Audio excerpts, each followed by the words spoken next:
Dicen que en algún lugar del ruido digital existen señales que nadie debería escuchar. Fragmentos de historias que aparecen cuando logramos encontrarla. Esto es Frecuencia Perdida.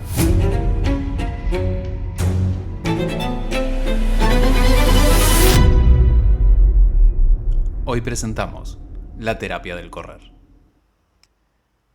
Se llamaba Mateo, pero en las inscripciones y en los grupos de WhatsApp ya era el metal, por una broma que nadie recordaba cómo empezó.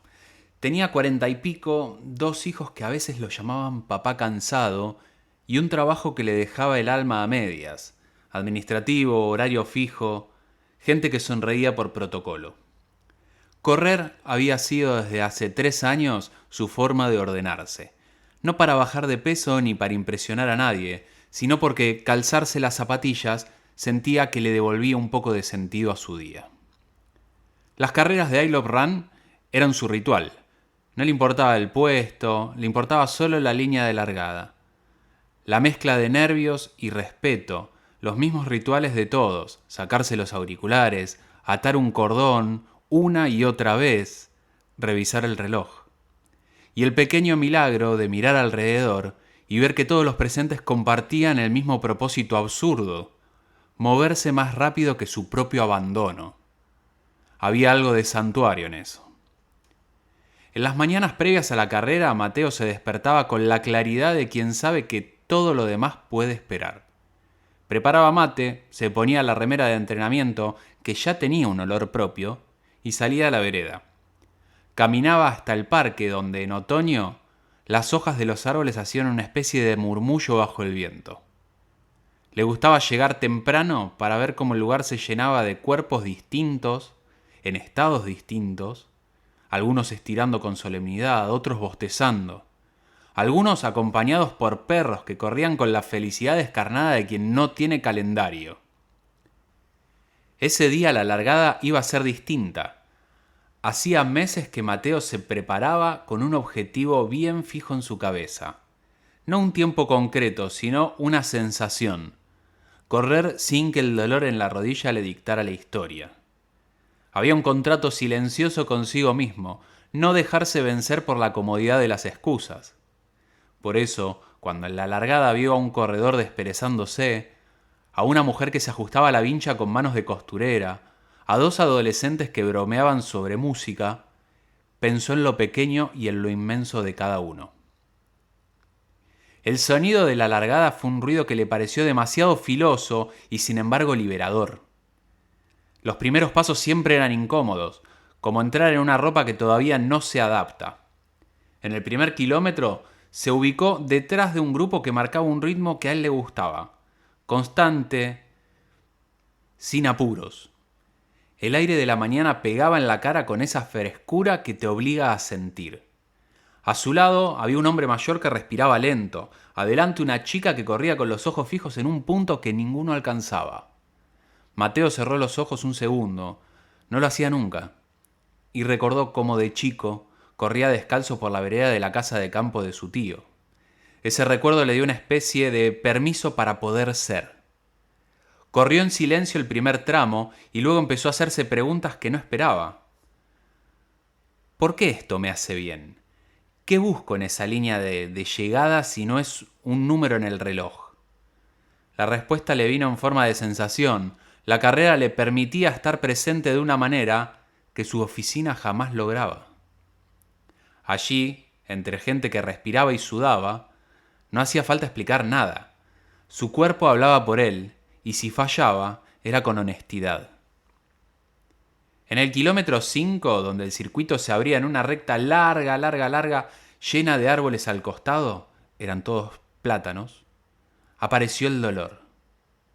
No era la rodilla, sino un pinchazo agudo en la planta del pie izquierdo, como si se hubiese encendido la suela. Se le cruzó la idea de aflojar, de poner el pie adelante con menos determinación, pero algo lo empujó a no ceder.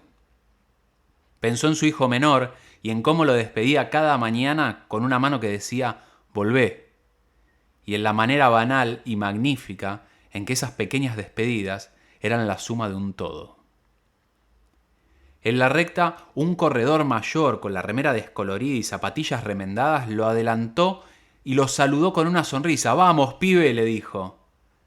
Mateo le devolvió la sonrisa y se aferró al ritmo. De repente, entre el ruido de la zapatilla y las respiraciones, oyó un grito. «¡Cuidado, cuidado!», decían. Y en el borde de la vereda, una nena de 5 años se había soltado de la mano de su madre y corría hacia el asfalto. Un impulso primario lo sacó de su propio esfuerzo y sin pensar se desvió para agarrarla. La madre vino como el viento, la agarró y volvió a su lugar temblando. El organizador de la carrera puso orden en la calle. Se había generado algo de confusión, pero la carrera retornó a la normalidad. Ese acto tan mínimo, tan ajeno a la tabla de los tiempos, le dejó a Mateo una curiosa descarga de ternura. Había sacrificado por una fracción de segundos su ritmo por la seguridad de alguien más.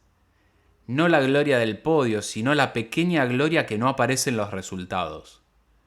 En los últimos kilómetros la lluvia empezó a amenazar, pero realmente no llegó. Mateo se encontraba respirando con una cadencia que ya no le pedía atención. Estaba en modo correr, como quien habla un idioma y se olvida del vocabulario. En la recta final, cuando se asomaba a la línea de llegada, algo extraño pasó. El dolor del pie desapareció. No como por arte de magia, sino como si su atención se hubiera desplazado a otra parte y al hacerlo, liberado el músculo para continuar. Fue un alivio breve y profundo. Al cruzar la meta no miró el cronómetro al principio, no miró su reloj. En su lugar miró al cielo, encapotado, a las ramas que se movían, a los conos naranjas que un organizador estaba acomodando. Había una cantidad de gente aplaudiendo que le llegó directo al pecho.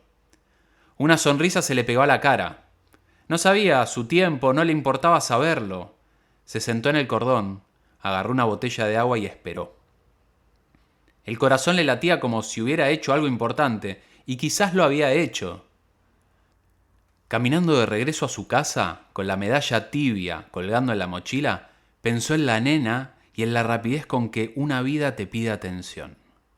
En la oficina, cuando el mail tire algo urgente, pensó en correr y en cómo ese acto había reordenado su mirada.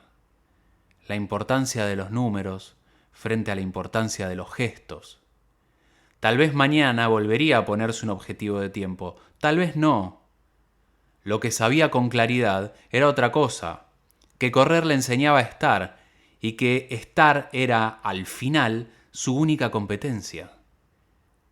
Esa noche, mientras los chicos dormían y la casa hacía el sonido tranquilo de las casas que han tenido un día normal, Mateo dejó la camiseta en el respaldo de una silla. La medalla colgaba de un clavo en la pared y al pasar la mano por la superficie sintió un surco como una pequeña muesca que no recordaba haberla hecho. Al mirarla mejor, entre la inscripción y el brillo, había algo escrito a máquina con una tinta muy fina. Para el metal, por no dejar de mirar a los demás. No recordaba haberla leído en la entrega, ni nadie le había dicho nada. Sonrió y no supo si lo que sintió era sorpresa, broma o la confirmación de que tal vez alguien había visto su gesto y lo había guardado en la frase. Apagó la luz. En la penumbra pensó en la carrera siguiente, en la posibilidad de volver a encontrarse con ese hombre mayor de la remera descolorida, en la nena que se soltó y en la madre que no lo había mirado sino hasta que todo pasó. Correr le daba historias pequeñas que se pegaban al cuerpo. Cerró los ojos y por primera vez en mucho tiempo durmió tranquilo, con la medalla tintineando suavemente cada vez que el viento golpeaba la ventana.